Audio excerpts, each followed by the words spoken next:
لارێکی دواخراوی هەفتەی پێنجەمی خولی خوار 17 ساڵانی عراق و لە کۆمەڵی یەکەم هەولێر لەسەر یاریگای دووەمی پێشوازی لە دهۆک کرد.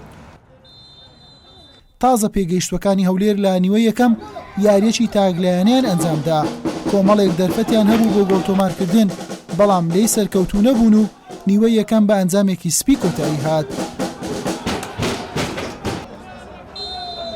لە نیوەی دووەم زەرد پۆشەکانی خاوەن ماڵ بە پەرۆشیەوە هەوڵی گۆڵی پێشکەوتنیان دەدا، لە بەرامبەردا دهۆک بەرگریەکی چڕی دەکرد و لە هێر شاڵگەڕاوەکانیش مەترسیدار دەردەکەوت.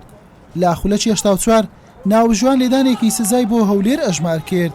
یوسف وریا سەرکەوتو نەبوو لە گۆڵتۆمارکردن، بەڵام خەلیل ئەسوەد کردی بە گۆڵ و تیپەکەی لە یاریەکە با گۆڵ یەکەم پێشخست. یاری هەر بەم ئەنجامە و سەرکەوتنی هەولێر کۆتایی هات.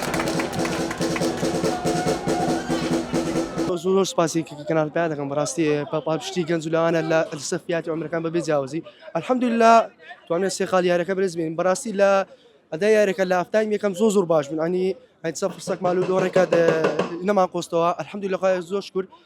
ئێمە دەبێت ئەم یارێ هەر بینەوە بەڕاستی، چونکە ئەمە سیاری داوتمان لەگەڵ تەڵەبە و شورتە و دیالەیە ئانیش ڕزبەندی یەکەم و دووەمەن، ئەنی ئەرکمان زۆر قورس دەبی لە یاریگایوان.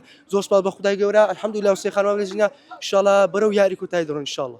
لعبك بزحمتها همی گۆڵ گەل هەولێر یومە یاریەکە بزحمتها بس ڕاستیش هەبە نزیکە 2 ساڵەیە، یعنی حیلت غەدرەکە واضح مەتە تەکردن گۆڵن مەتە لاغی کردن یتوە هەگەنە فۆر بینە جەزاویت بەس تەمثیلەکە باسی بیت تەکرد مە ڤیدیۆ بەڵگەتین، یعنی بڕاستیژی ئەف شولە درێژ بوو. ئەس بۆرم بەری یاریە یعنی گەل حەکەمەت نەتاخفتن و معقولەژی لعبەمە و هەولێرێ بیتن حەکەم هەرت هەولێرە بن، ئەوە یعنی شەکی نەیە معقولە.